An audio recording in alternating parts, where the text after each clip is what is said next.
యేసుక్రీస్తు అతి పరిశుద్ధ నామములో శుభములు తెలియజేస్తున్నాము. మరి ఈ సమయం కొరకై ఈ దినమున మనం గూగుల్ మీట్ ను ప్రారంభించుకోవడానికి ప్రార్థనగా సహోదరి టీనా ప్రారంభ ప్రార్థన చేయవలసిందిగా కోరుతున్నాము. Praise the lord uncle. Praise the lord అందరికీ. ప్రార్థన చేసుకుందాం. ప్రేంగల్ నాయన, జయంగల్ తండ్రి, జీవాధిపతి, అత్యున్నత సింహాసనాసీనుడైన దేవా, నీకే ఎన్నో వేల స్తుతులు స్తోత్రాలు చెల్లిస్తున్నాను దేవా. మరి రాత్రంతా మరి మీ రెక్కల చాటున మరి మీరు మమ్మల్ని కాపాడుతూ భద్రపరుస్తూ వచ్చినందుకు ఎంతో వందనాలు చెల్లిస్తున్నాను దేవా. మరి రాత్రంతా మరి మా పడకల చుట్టూ మీ దూతల్ని కాపలాగా పెట్టినందుకు ఎంతో వందనాలు దేవా. మరి మాకు ఇంకొక డేని మీరు మాకు ఇచ్చినందుకు దేవా, మరి మేము ఆ డేని మేము చూసేలాగా మీరే మాకు సాయం చేస్తూ వస్తున్నందుకు మీకు ఎంతో వందనాలు చెల్లిస్తున్నాను దేవా. మరి ఇంకా ఎవరైతే గూగుల్ మీట్లో మరి ప్రాతకాలం మన్నాలో జాయిన్ అవ్వలేదో మరి వారిని మీరే తోడుగా ఉండండి మరి మీరే వారిని తీసుకురండి మరి త్వరపడి తీసుకురండి దేవా. మరి ఈ రోజు అంతట్లో మరి మీరే మాకు తోడుగా ఉండండి మరి మీరే మాకు సహాయం చేయండి మరి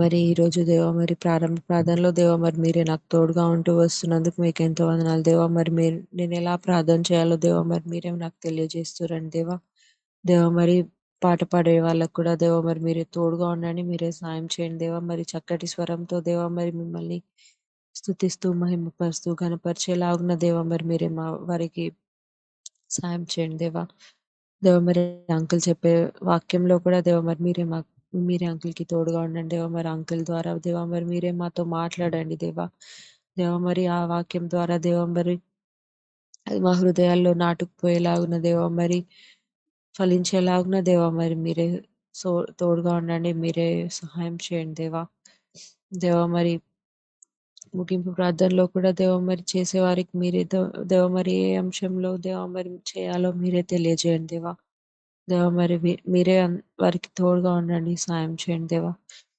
మరి ఇంకా ఎవరైతే మా ప్రార్థనలు కోరుచున్నారో మరి మీరే వారికి తోడుగా ఉండండి, సాయం చేయండి మరి ఈ రోజు అంతటినీ మరి మీ హస్తాలకు అప్పచెప్పుకుంటూ మరి ఈ నా కొద్ది ప్రార్థన యేసునామమున ప్రార్థించి అడిగి వేడుకుంటున్నాం మా తండ్రి, ఆమేన్.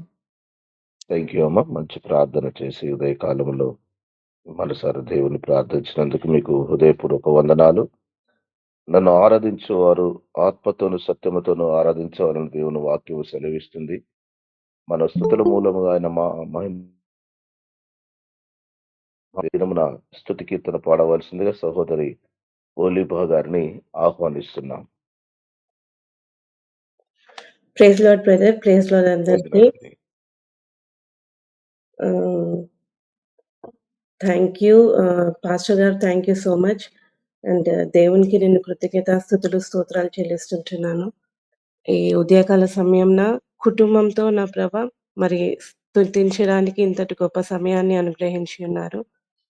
మరి మేము పాడబోయే పాట స్తుతించేదాని నామం దేవా అనుదినం. స్తుతించేదాని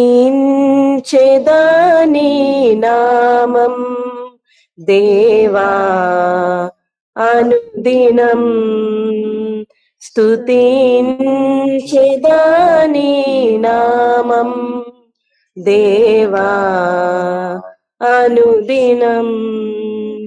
దయతో కాపాడినావు, కృపనే చూపించినావు. దయతో కాపాడినావు, కృపనే చూపించినావు. నిన్నునే మరువనేసు, నిన్నునే విడువనేసు, నిన్నునే మరువనేసు, నిన్నునే విడువనేసు. స్తుతించెదాని నామం దేవా అనుదినం స్తుతించెదాని నామం దేవా అనుక్షణం పాపినై ఉండగా నేను రక్షించి దరి చేర్చినావు పాపినై ఉండగా నేను రక్షించి దరి చేర్చినావు నిన్నునే మరువనేసు నిన్నునే విడువనేసు స్తుతించెదాని నామం దేవా అనుదినం స్తుతించెదాని నామం దేవా అనుక్షణం సిలువే నాకు శరణం నీవే నాకు మార్గం సిలువే నాకు శరణం నీవే నాకు మార్గం నిన్నునే మరువనేసు నిన్నునే విడువనేసు స్తుతించెదాని నామం దేవా అనుదినం స్తుతించెదాని నామం దేవా అనుక్షణం. Hallelujah. Praise the lord. Thank you sister. నిజమే, పాపులమై మనం ఉండగా ఆయన మనల్ని రక్షించుకొని ఆయన కొరకు ఏర్పరచుకున్నాడని ఈ ఉదయకాల సమయంలో మంచి పాటను పాడి దేవుని స్తుతించే స్తుతి పాటను పాడినందుకు మీకు ప్రభువైన యేసుక్రీస్తు నామములో కృతజ్ఞతలు వందనాలు తెలియజేస్తున్నాం సిస్టర్. మరి ఇశ్రాయేలు ప్రజలు ఆ దినాన వారికి కావలసినటువంటి మన్నాను అరణ్యములో దేవుడు కురిపించినట్టుగా మరి ప్రియులారా మనకు కూడా ఈ ఉదయకాల ప్రతి ఉదయకాలము ఆయన యొక్క ప్రశస్తమైనటువంటి వాక్యమైన మన్నానికి మనకు విత్తుచుండగా అందరం ఆ ఇశ్రాయేలు ప్రజలు ఏరుకున్నట్టుగా మనం కూడా ఏరుకొని పూజించే శక్తిని పొందుకోవాల్సిందిగా ప్రభు ప్రేమను బట్టి మీకు విజ్ఞప్తి చేస్తూ ఈ సమయంలో వాక్యమును బోధించవలసిందిగా మన సంఘ కాపరి విజయ్ కుమార్ సార్ గారిని ఆహ్వానిస్తున్నాం. ప్రియ పరిశుద్ధులారా, సర్వశక్తివంతుని యొక్క శుభాశీస్సులు మీకు ఈ యొక్క ప్రాతకాలం తెలియజేస్తూ ఉన్నాను. విలువ సిస్టర్ మంచి అద్భుతమైన పాట పాడారమ్మా. మీకు ఎంత మంచి స్వరం ఉందని మాకు తెలియదు. దయతో దేవుని యొక్క పరిచయలో దేవుడు మీకు ఇచ్చిన ఈ అద్భుతమైన వరాన్ని వాడటానికి ఇష్టపడండి. ప్రతి ఆదివారం నాడు మందిరానికి రావడానికి ఇష్టపడండి. పిల్లల్ని చిన్నప్పటి నుంచే ఆ సండే స్కూల్లో ట్రైనప్ చేయండి. రాబోయే తరాన్ని మనం ప్రభు కొరకు సిద్ధపాటు చేస్తే అది గొప్ప ఆశీర్వాదం. ఈ లోకంలో మనం ఏది ఇచ్చినా అది గొప్పది, కానీ రక్షణ గినక వారికి ఇచ్చినట్టయితే వారు మరి వారి జీవిత కాలమంతా దేవునితో జీవించడానికి మేలు కలుగుతుంది. అందుకనే రాజైన దావీదు అంటాడు, అయ్యా నా సంతానం నీ సముఖంలో ఉండనిమ్ము అని. అంటే మనమందరం కూడా మన సంతానాన్ని ఆయన సముఖంలో ఉంచగలిగితే అంతకంటే గొప్ప భాగ్యము ఏది లేదు. దేవుడు మిమ్మల్ని మీ కుటుంబాన్ని దీవించును గాక. ఇక వాక్యములకు వెళ్దాము. ఈ దినమున 2వ కొరింథీయులకు రాసిన పత్రిక 12వ అధ్యాయము కొన్ని వచనాలను మీకు జ్ఞాపకం చేస్తాను. 2వ అధ్యాయము 7 నుంచి 10 వచనాలు చదువుతున్నాను. నాకు కలిగిన ప్రత్యక్షతలు బహువిశేషముగా ఉన్నందున నేను అత్యధికంగా హెచ్చిపోకుండా నిమిత్తము, నాకు శరీరములో ఒక ముళ్ళు నేను అత్యధికంగా హెచ్చిపోకుండా నిమిత్తము నన్ను నల్లగొట్టుటకు సాతాను యొక్క దూతను ఉంచబడాను. ఇలాంటి మాట మన ఎక్కడ కూడా బైబిల్ మొత్తంలో కూడా. అది నా ఎదురు నుండి తొలగిపోవాలని దాని విషయమై ముమ్మారు ప్రభువును వేడుకొట్టిని.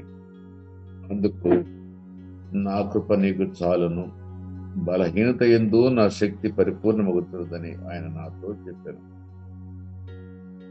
కాగా క్రీస్తు శక్తి నా మీద నిలిచిండు నిమిత్తము విశేషముగా నా బలహీనత లేనిదే బహు సంతోషంగా అచ్చపడుదును. నేను ఇప్పుడు బలీడును, అప్పుడే బలవంతుడును. కనుక క్రీస్తు నిమిత్తము నాకు కలిగిన బలహీనతల్లోనూ, నిందల్లోనూ, ఇబ్బందుల్లోనూ, హింసల్లోనూ, ఉపద్రవముల్లోనూ నేను సంతోషించుతున్నాను. బైబిల్ మొత్తంలో కూడా మరి ఈ మాటలు గొప్పగా మనం వింటూ ఉంటాము. ఈ దినము మన అంశము కూడా ఏంటంటే నా కృప నీకు చాలును. మనకి దేవుడు మన దైనందిక జీవితంలో మానవులుగా మనం జీవించడానికి అనేకమైన మేలులు కల్పించి అనేకమైనటువంటి అద్భుత కార్యాలు, ఆశ్చర్యకాలు కలిగిస్తాడు. కానీ కొన్నిసార్లు మన జీవితంలో ఎన్నిసార్లు ప్రార్థించినా కానీ ఆగిపోయే క్రియలు అనేకమైనటివి మన ప్రార్థనకు జవాబు రాని మనకి ఉండిపోతాయి. అవి ఇక్కడ పౌలు గారి యొక్క జీవితంలో మనం చూసినప్పుడు పౌలు గారికి ఏదో ఒక ముళ్ళు ఉంది అని అంటున్నాడు, ఆయన శరీరంలో ఉంది అని అంటున్నాడు. అది మనకి అవసరం లేని విషయము. అది ఏదైనా కానీ కాక ఆయనకు ఒక ఇబ్బంది ఉంది. ఆ ఇబ్బంది కొరకు ప్రభువుని ప్రార్థించాడు. కానీ ప్రభువు నా కృప నీకు చాలయ్యాను. ఒక మాట ఇక్కడ మనకి జ్ఞాపకం చేయాలి. యెషయా గ్రంథంలోను, యెహెజ్కేలు గ్రంథంలోను లూసిఫర్ అయినటువంటి ఆ యొక్క దూత అన్నిటిలో పరిపూర్ణత కలిగి ఉన్నాడు. ఆ పరిపూర్ణతే అతనికి ప్రాణానికి ముప్పు తెచ్చింది. దేవునితో సమానంగా ఉండాలని, ఆ సభా పర్వతం మీద తను కూడా కూర్చోవాలని, ఆయనతో కూర్చుండటమే కాకుండా ఆయన కంటే ఉన్నతమైనటువంటి స్థలంలో కూర్చోవాలని వాడిలో కోరిక కలిగింది. అంటే మానవుని యొక్క జీవితంలో ఆధ్యాత్మికమైన భక్తి ఎక్కువ కలిగితే కూడా గర్వం వస్తుంది. గర్వం అనేది మన అంతరంగంలో కొన్నిసార్లు కనబడుతుంది, కొన్నిసార్లు కనబడదు. కానీ అంతరంగంలో అయితే ఉంటుంది. మనం కొంచెం గొప్పవారిగా ఉన్నా వారికంటే మనం కంపారిజన్ చేసుకొని నేను గొప్పదాన్ని, గొప్పవాడిని. అది ఈ లోకమైనటువంటి భౌతికమైనటువంటి మేలులే కావచ్చు, అవి ఆధ్యాత్మికమైన మేలులే కావచ్చు. ఏదైనా కానీ గాక మనలో గర్వం అనేది సహజమైన ఒక గుణంగా మనం చూస్తూ ఉన్నాము. అయితే ఈ గుణము అయితే లూసిఫర్లో కూడా ఉండే ఆ గుణము మనలోని కూడా వచ్చింది. అయితే పౌలు గారు అన్నిటిలో నిష్ఠ కలిగి జీవిస్తూ ఉన్నాడు.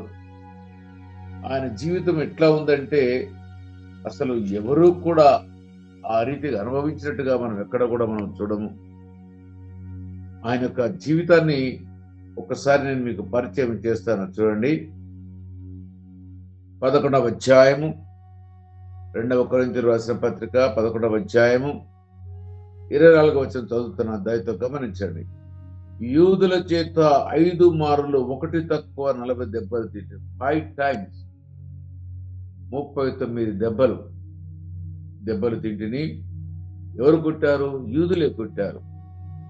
సహజంగా శత్రువు కొడితే, మన మీద కోపం ఉన్న వాళ్ళు కొడితే చిన్న కొడతారండి, ఈపు పగలటట్టుగా కొడతారు.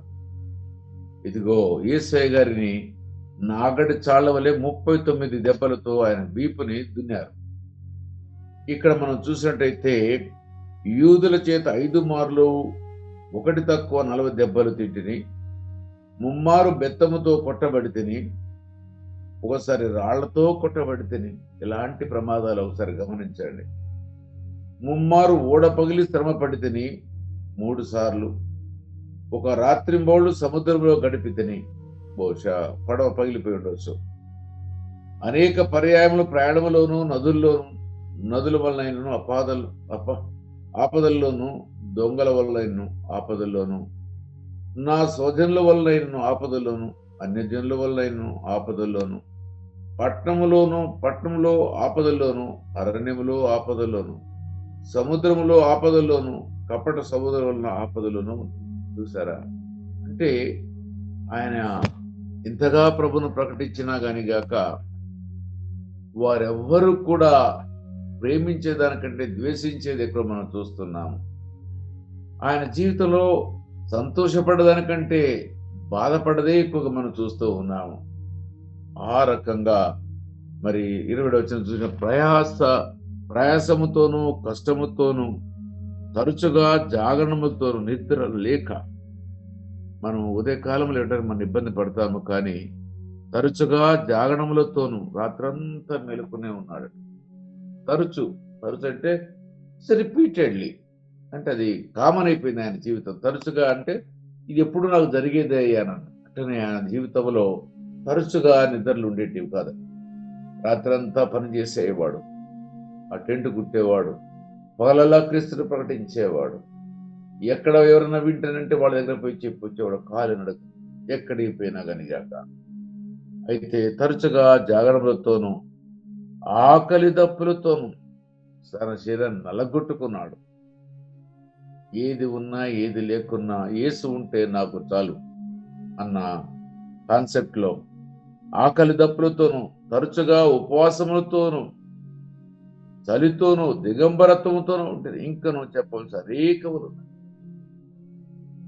ఎన్ని శ్రమలు పడ్డాను, ఇంత బాధపడ్డాను, కానీ ఇంకా కొన్ని మేళ్ళు కూడా చూశాను.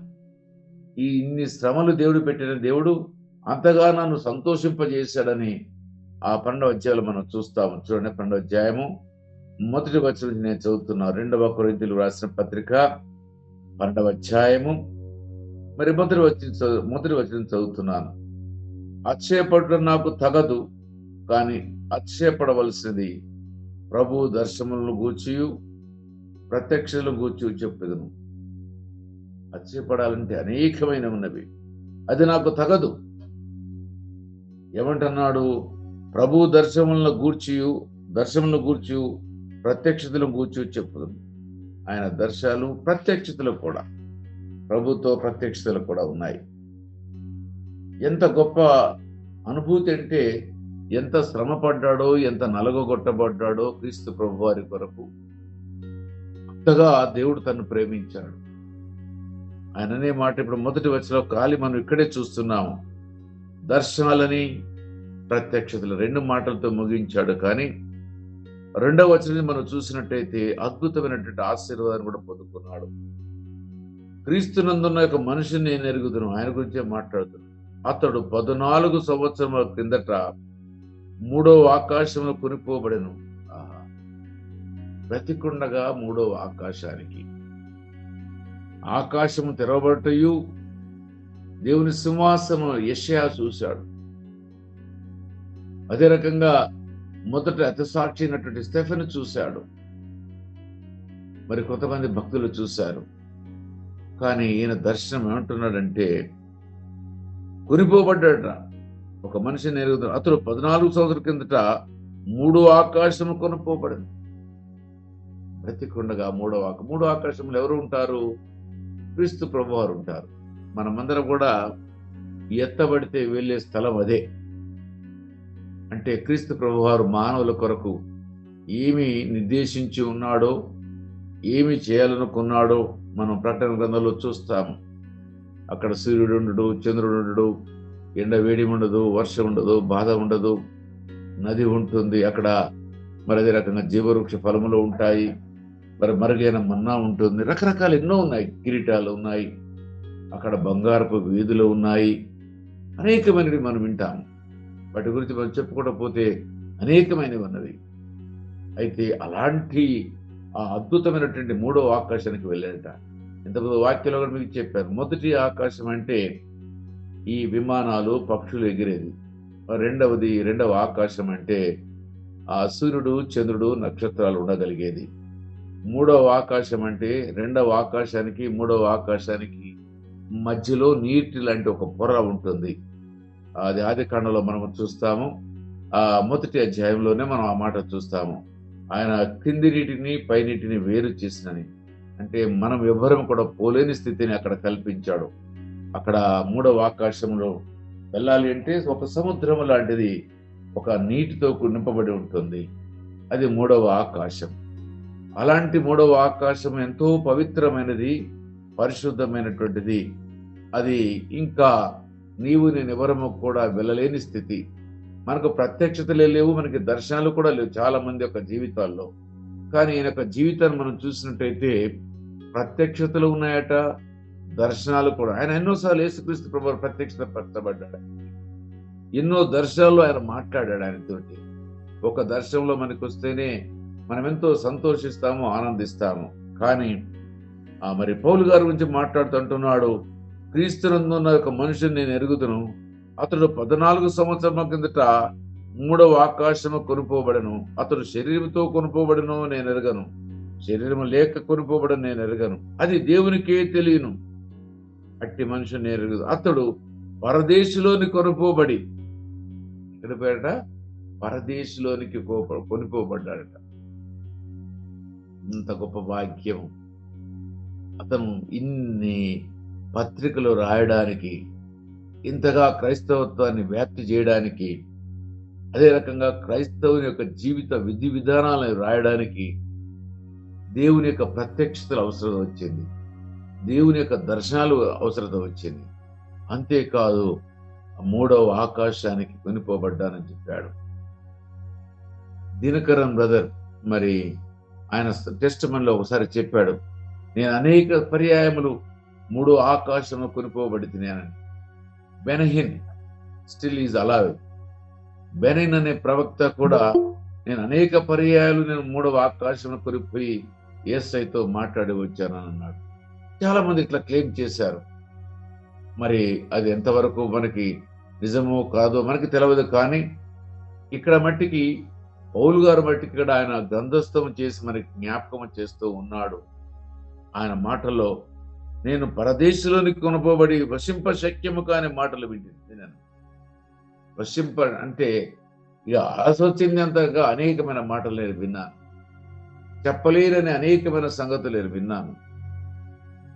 అందుకే అన్ని మాటలు విన్నాడు కాబట్టి, అన్ని దర్శనాలు కలిగాయి కాబట్టి, అన్ని ప్రత్యక్షలు కలిగాయి కాబట్టి ఇంతగా అతను ఆత్మీయంగా ఆశీర్వదించబడి, ఇంతగా ఆశీర్వదించబడినటువంటి ఈ యొక్క మనిషి యొక్క జీవితంలో ఒకవేళ లూసిఫర్కి ఎలాంటి గర్వం వచ్చిందో అలాంటి గర్వం వస్తుందేమని ప్రభు ఒక ముళ్ళు పెట్టాడంటే ఎప్పుడు ప్రార్థించడానికి. ఇది అన్ని మేళ్ళు కలిగి ఉంటే కూడా మనం మాట వినం. ఎప్పుడు మన జీవితంలో ఏదో ఒక ముళ్ళు ఉండాల్సిందే. అంటే ముళ్ళు అంటే శ్రమ. అది భార్య ద్వారానా, అది భర్త ద్వారానా, ఇరుగు పొరుగు వారి ద్వారానా, లేకపోతే అనారోగ్య పరిస్థితుల, ఆర్థిక పరిస్థితుల, ఉద్యోగములేమా, లేకపోతే బంధుమిత్రుల నుంచి అవమానమా, ఏదో సంథింగ్ మన జీవితంలో ఏదో ఒక ముళ్ళు ఉండాల్సిందే. ఆ ముళ్ళు ఉంటేనే మనం మాట వింటాం. కాబట్టి ఇక్కడ పౌలు గారు అంటున్నాడు, అయ్యా నేను పరదేశుకు కొనిపోబడి తిని, పరదేశంలో వశింప శక్యము కాని అనేకమైన సంగతులు నేను వింటిని చూస్తుని, అయితే అవి పలకకూడదు, ఆ మాటలు మనుషుడు పలకకూడదు అని మాట్లాడుతూ ఉన్నాడు. అయితే అట్టి వాటిని గూర్చి అసహ్యించు, అగో అలాంటి మాటల గురించి అసహిస్తా, అవిటిని బట్టి నేను గర్విస్తాను. నా విషయమైతే నా బలహీనత ఏంది గాక వేరే విధముగా అసహింపను. అసహింపబడుట ఇచ్చయించను, నేను సత్యమనే పలుకుతును గనుక అవివేకిని కాకపోదును.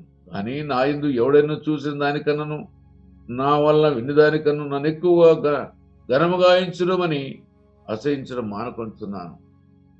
సహజంగా మన గురించి ఎవరైనా విన్నా, మన గురించి ఎవరైనా మాట్లాడుకున్నా, మనం సహజంగా మనలోకి వారు మనతో వచ్చి చెప్పినప్పుడు ఆ మాటలు విన్నప్పుడు మన హృదయం ఉప్పొంగిపోవడం వేరు, గర్వించడం వేరు.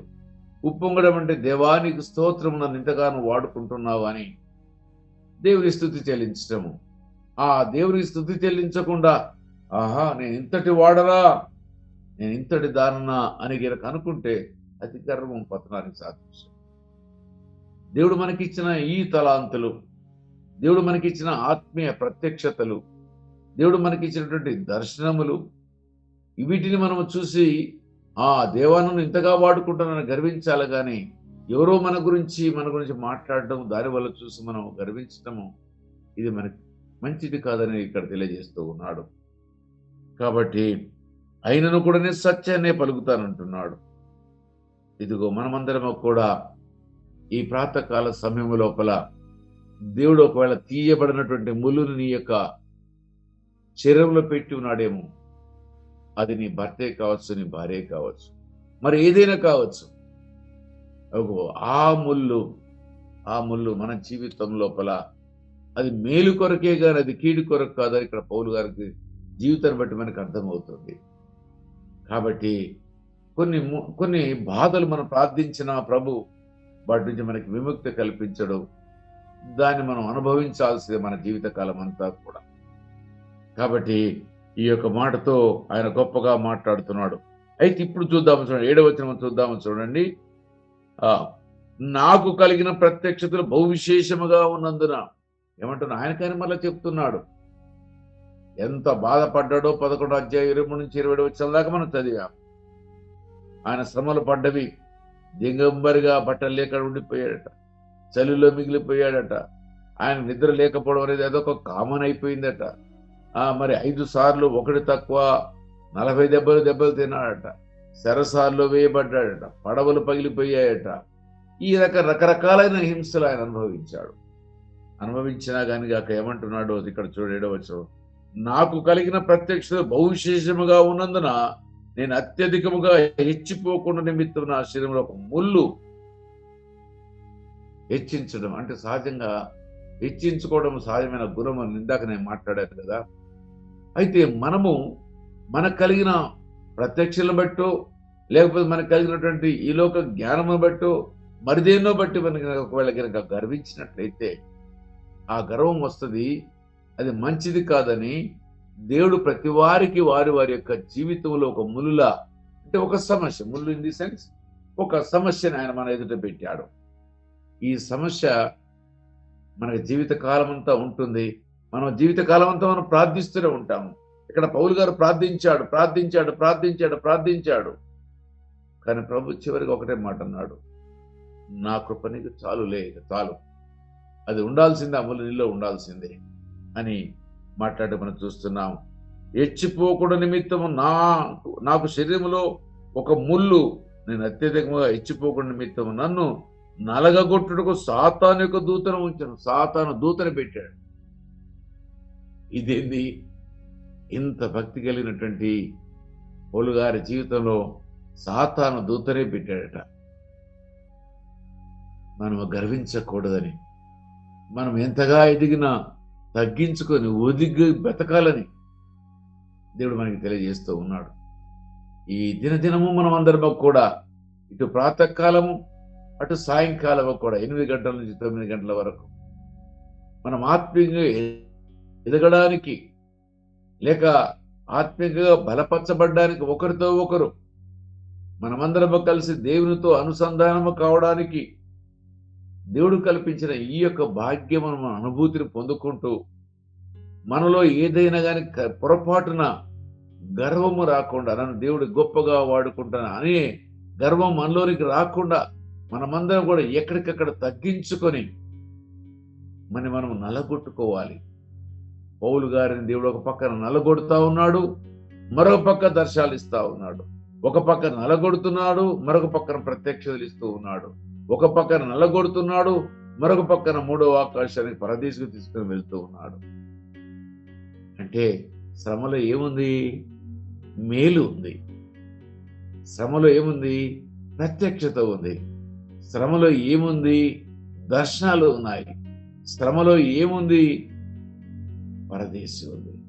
ఇదిగో మనము కూడా ఈ రకంగా భూలోకములో నలగొట్టబడితే దేవుడు మేము బాధపడకూడదు, దేవుడిని నిందించకూడదు, దేవుడిని దూషించకూడదు. ఎందుకు ఈ సమస్య పెట్టావో, ఇదిగో ప్రభువా దీని నుంచి నేను గుణపాఠము నేర్చుకొని నా జీవితాన్ని కట్టుకుంటాను, నా కుటుంబాన్ని కట్టుకుంటాను, నన్ను నేను ఆత్మీయంగా బలపరుచుకుంటాను ప్రభు అని మనం ముందుకు సాగాలి, కానీ మనలో ఉన్నటువంటి బలహీనత అనగా అమ్ములను చూసే బాధపడే వరముగా ఉండకూడదు. పౌలు గారిని మనం ఎంతగానో అభినందించాలి.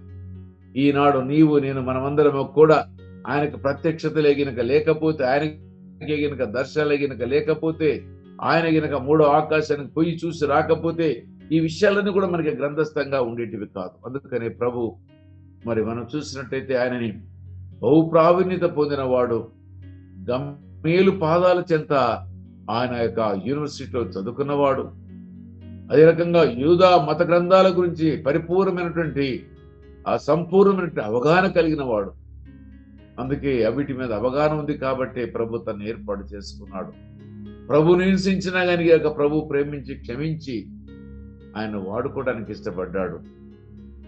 ఆయన తర్వాత తను ఎంతగానో పశ్చాత్తాపడి కన్నీరు కారుస్తూ దేవుడు తనకు ఎక్కడ పని అప్పగిస్తే అక్కడికి వెళ్ళి క్రీస్తును ప్రకటించాడు. ఆ మార్గములో అవమానాలు, దెబ్బలు మరి ఎన్నో జరిగాయి, అయినను కూడా వెనకడుగు వేయలేదు. మనమైతే ఒక ఆబ్స్టికల్, ఒక అడ్డంకి మన జీవితంలో వస్తే వెంటనే అక్కడికి ఆగిపోతాం. కానీ వీటిని ఎలా అధిగమించాలో తను దినదినము నేర్చుకుంటూ, క్రీస్తు పాదాల చెంత నేర్చుకుంటూ సువార్తను ప్రకటించి ప్రభును ప్రకటించాడు. ఇదిగో మన జీవితాల్లో మనము కూడా ఏదో మనకు ఒక అడ్డుగోడగా వచ్చిందని, ఏదో ఒక సమస్య వచ్చిందని సాకులు చెప్పేవారము కాకుండా, క్రీస్తు సువార్త ప్రకటించడానికి నీవు నేను మన దగ్గర ఏర్పరచబడిన రాజులను యాజక సమూహము కాబట్టి దినమునకు ఒకరికైనా క్రీస్తు యొక్క సువార్తను ప్రకటించడానికి మనం తగ్గించుకునే వారముగా ఉండాలి.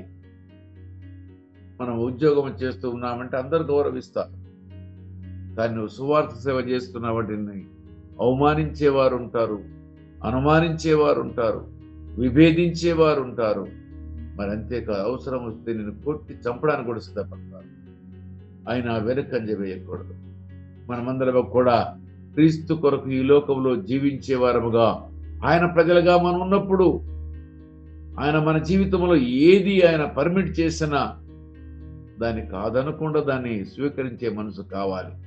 ఇంతగా దేవుని చేత ఆశీర్వదించబడిన వాడును, దేవుని చేత అత్యున్నతమైనటువంటి వాడుగా మరి దేవుడు ఎన్నిక చేసినటువంటి ఈ యొక్క పౌలుగారి జీవితంలో ఎన్నో బాధలు మనం చూస్తున్నాము.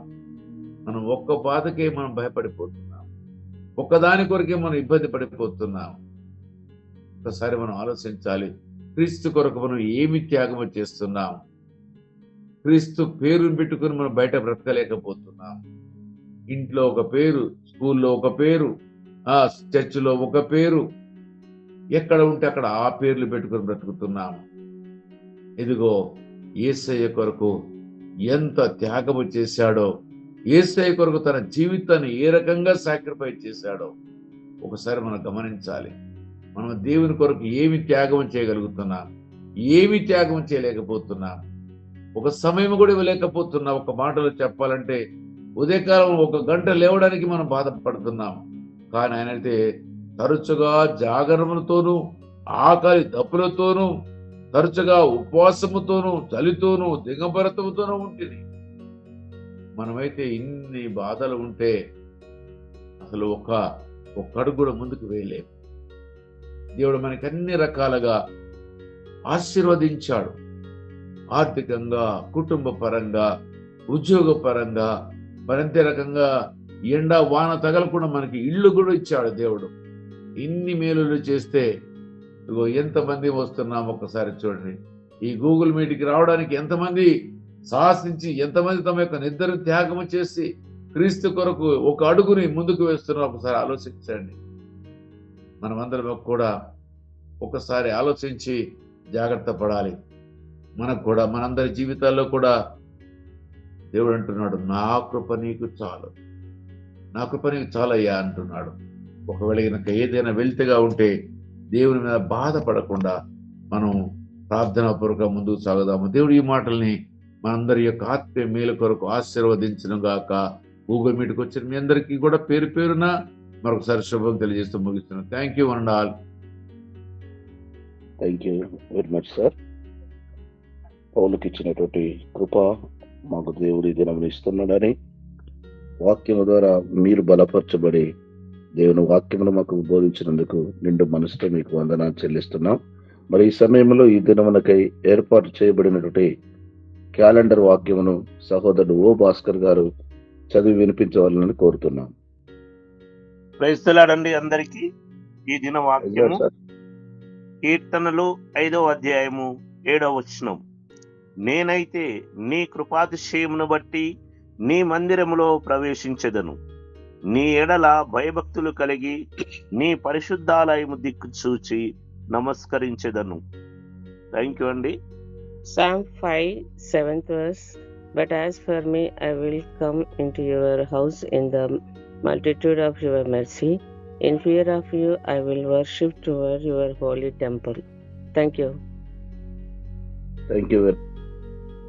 మరి ఈ సమయంలో విత్తబడిన వాక్యము నిమిత్తం ఏదైనా దేవుని కృప మనకు తోడుగా ఉండాలని, ఎంత ఎదిగిన మనం తగ్గింపు కలిగి ఉండాలని వాక్యమును సేవకులు బోధించారు. మరి ఈ సమయంలో సంఘం యొక్క పరిస్థితులను, వాతావరణ పరిస్థితులు, మన దేశ పరిస్థితులన్నింటినీ జ్ఞాపకం చేసుకొని, గతంలో ఉన్న మనవులన్నింటినీ జ్ఞాపకం చేసుకొని ప్రార్థించవలసిందిగా సహోదరుడు ప్రభాకర్ ఏసీసీ గారిని ఆహ్వానిస్తున్నాం.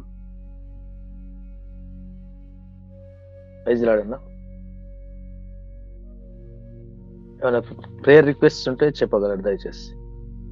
ప్రైజ్ లార్డ్ అందరికి. నిన్న దినమున ఉమెన్స్ మీటింగ్ జరిగింది, మరియు ఈవినింగ్ సంధ్యాకాల ప్రార్థన కూడా జయకరంగా జరిగింది. కాబట్టి ప్రార్థన పూర్వకంగా మరి కనిపెడుతున్నప్పుడు వీటిని జయకరంగా జరిగించిన దేవునికి కృతజ్ఞతలు చెల్లిస్తూ ప్రార్థన చేయండి.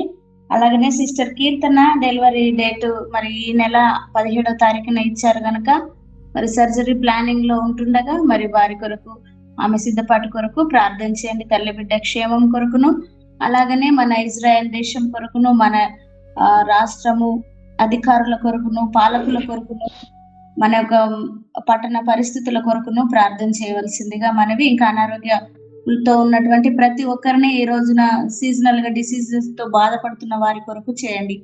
కొత్త వైరస్ తో ఎవరేం బాధపడకుండా మరి దాని ద్వారా ఎవరికి కూడా హాని జరగకుండాన్నట్లు మరి దాన్ని కూడా జ్ఞాపకం చేసుకుంటూ ప్రార్థన చేయండి. Thank you.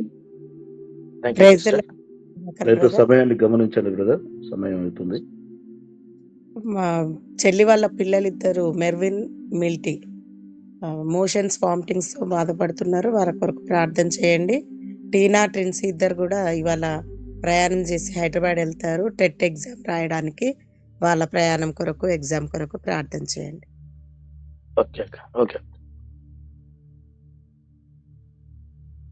ప్రార్థించుకుందామండి. ప్రేమ వలన పరలోకపు తండ్రి, పరిశుద్ధుడైన దేవ, మీకు వేలాది వందనములు, స్తుతులు, స్తోత్రములు చెల్లించుకున్న నాయన తండ్రి, గడిచిన రాత్రి కాలంలో నాయన ప్రభువ మీ యొక్క దయగల రెక్కల కింద నాయన తండ్రి కంచె కాపుదల దయచేసి నాయన ప్రభువ సుఖ శాంతి నిద్రనిచ్చి నాయన తండ్రి మరో యొక్క దినమును మాకు అనుగ్రహించిన దేవ, మీకు వేలాది వందనములు, స్తుతులు, స్తోత్రములు చెల్లించుకున్న నాయన. ఇంతవరకు నాయన ప్రభువ ప్రాతకాలం అన్నాలో నాయన తండ్రి కూడి వచ్చిన బిడ్డలందరినీ నాయన ప్రభువ మీకు జ్ఞాపకం చేసుకోండి. నాయన ప్రభువ దీవించండి, ఆశీర్వదించండి. నాయన ప్రభువ హాజరు కానటువంటి బిడ్డలకు మరి యొక్క అవకాశమును దయచేయమని అడుగుచున్నాను తండ్రి. నాయన ప్రభువ అనేక విధములైన నాయన ప్రభువ బైబిల్ సందేశములను వినుటకు నాయన తండ్రి ప్రతి ఒక్కరు ఆ విధముగా నడుచుకున్నటకు సహాయం చేయండి నాయన ప్రభువ. అలాగే నాయన ప్రభువ ఈ యొక్క నాయన ప్రభువ ప్రాతకాలం అన్నాలో పాటలు పాడిన ప్రతి ఒక్క బిడ్డను జ్ఞాపకం చేసుకోండి ప్రభువ, దీవించండి, ఆశీర్వదించండి. ప్రారంభ ప్రార్థన చేసినటువంటి బిడ్డను నాయన ప్రభువ టీనాన్ని జ్ఞాపకం చేసుకోండి ప్రభువ. బిడ్డను నాయన ప్రభు ఉన్నత స్థితిలో ఉండుటకు మీ యొక్క కృప సహాయం దయచేయండి నాయన ప్రభువ. ఇంతవరకు నాయన తండ్రి పాస్టర్ గారి ద్వారా నాయన తండ్రి మాతో మీరు మాట్లాడిన విధానమునకై మీకు వేలాది వందనములు, స్తుతులు, స్తోత్రములు చెల్లించిన నాయన ప్రభువ. అవును ప్రభువ, గర్వములు ఉండకుండా నాయన ప్రభువ మేమందరం నడుచుకున్నటకు సహాయం చేయండి. అటు రీతిగా మమ్మల్ని హెచ్చరిస్తూ బలపరుస్తూ నడిపిస్తూ వస్తున్నందుకై మీకు వేలాది వందనములు, స్తుతులు, స్తోత్రములు చెల్లించిన నాయన ప్రభువ. ఇంకా అనేకులు నాయన ప్రభువ ఈ యొక్క ప్రాతకాలం అన్నాలో చేరుకుటకు నాయన తండ్రి మీ యొక్క కృపా సహాయం దయచేయండి తండ్రి. అలాగే నాయన ప్రభువ ఎవరైతే అనారోగ్యంతో ఉన్నారో నాయన ప్రభువ వారిని జ్ఞాపకం చేసుకోండి ప్రభువ. పూర్ణకుమారమ్మ గారిని జ్ఞాపకం చేసుకోండి, గ్రేసమ్మ గారిని జ్ఞాపకం చేసుకోండి ప్రభువ. నాయన తండ్రి పిల్లలను, పెద్దలను, యవనులను ప్రతి ఒక్కరిని జ్ఞాపకం చేసుకోండి నాయన తండ్రి ప్రభువ. నాయన తండ్రి ఉద్యోగాల కోసం ఎదురు చూస్తున్న బిడ్డలందరినీ జ్ఞాపకం చేసుకోండి ప్రభువ. నాయన తండ్రి వివాహాల కోసం ఎదురు చూస్తున్న బిడ్డలను జ్ఞాపకం చేసుకోండి. నాయన తండ్రి సంతానం కోసం ఎదురు చూస్తున్న బిడ్డలను జ్ఞాపకం చేసుకోండి. నాయన తండ్రి నాయన ప్రభువ కీర్తన సిస్టర్ని జ్ఞాపకం చేసుకోండి ప్రభువ. ఈ నెలలో నాయన ప్రభువ డెలివరీ డేట్ ఇచ్చి ఉన్నారు ప్రభువ. ఆ బిడ్డకు నాయన తండ్రి మీ యొక్క సహాయం దయచేయండి ప్రభువ. డెలివరీ టైంలో నాయన ప్రభువ సర్జరీ కాకుండా నాయన తండ్రి నార్మల్ డెలివరీ అవలాగా నాయన తండ్రి మీ యొక్క కృపా సహాయం దయచేయమని కోరుచున్నాం. నాయన తండ్రి యొక్క రాత్రికాల సమయంలో ఈ యొక్క ఉదయకాల సమయంలో ప్రభువ నాయన తండ్రి బిడ్డ జ్ఞాపకం చేసుకోండి ప్రభువ. ఆ బిడ్డకు నాయన తండ్రి డెలివరీ చేసేటువంటి నాయన ప్రభువ వైద్యుడిని డాక్టర్ని జ్ఞాపకం చేసుకోండి ప్రభువ. నాయన తండ్రి ఆ డాక్టర్ ద్వారా మీరు మాట్లాడండి ప్రభువ. సుఖ నాయన తండ్రి ప్రసవం కలుగులాగున సహాయం దయచేయండి నాయన ప్రభువ.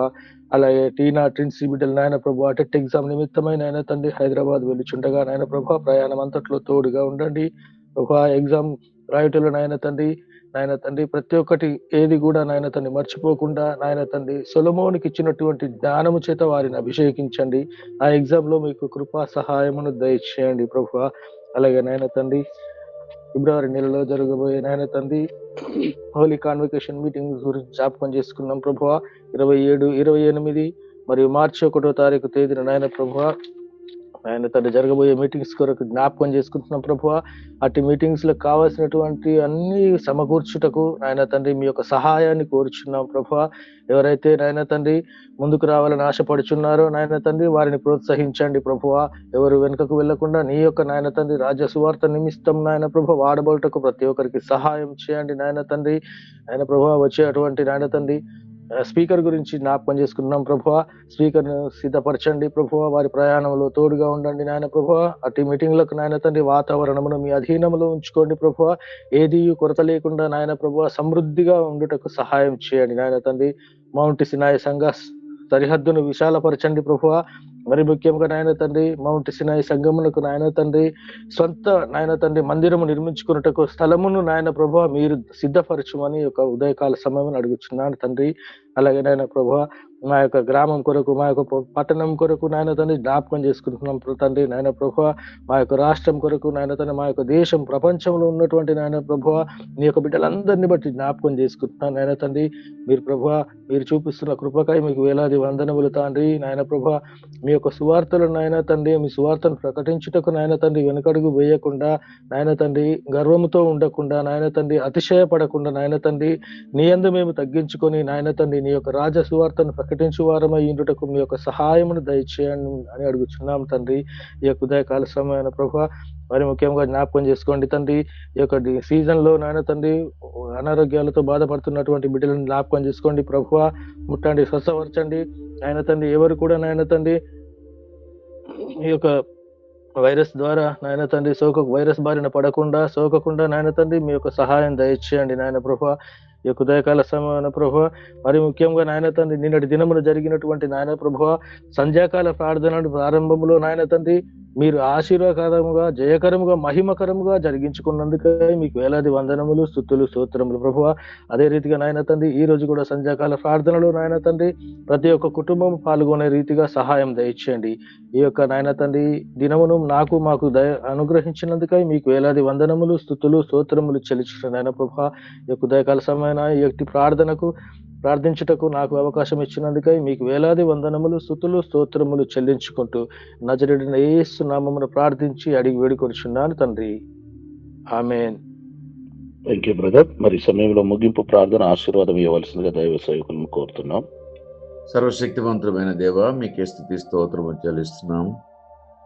ఈ యొక్క ప్రాతకాల సమయంలో వచ్చి మీ వర్తమానం వినటానికి నిశ్చయించడానికి గణపరచడానికి అనేకమైన మనవులు తీసుకురావడానికి మీకు ధూపం వేయడానికి అయ్యా మేమందరం కూడా సమకూడినాము. మా అందరి అవసరాన్ని తీర్చి ఈ నామానికి మహిమ ఘనత ప్రభావం తెచ్చుకుని వేస్తున్నాము. ఆమేన్. నా తండ్రి అయిన దేవుని యొక్క ప్రేమయు ప్రభువైన యేసుక్రీస్తు వారి యొక్క కృపయు పరిశుద్ధాత్మ దేవుని యొక్క సహవాసం ఇప్పుడు ఎల్లప్పుడూ సదాకాలము తోడైనను. ఆమేన్.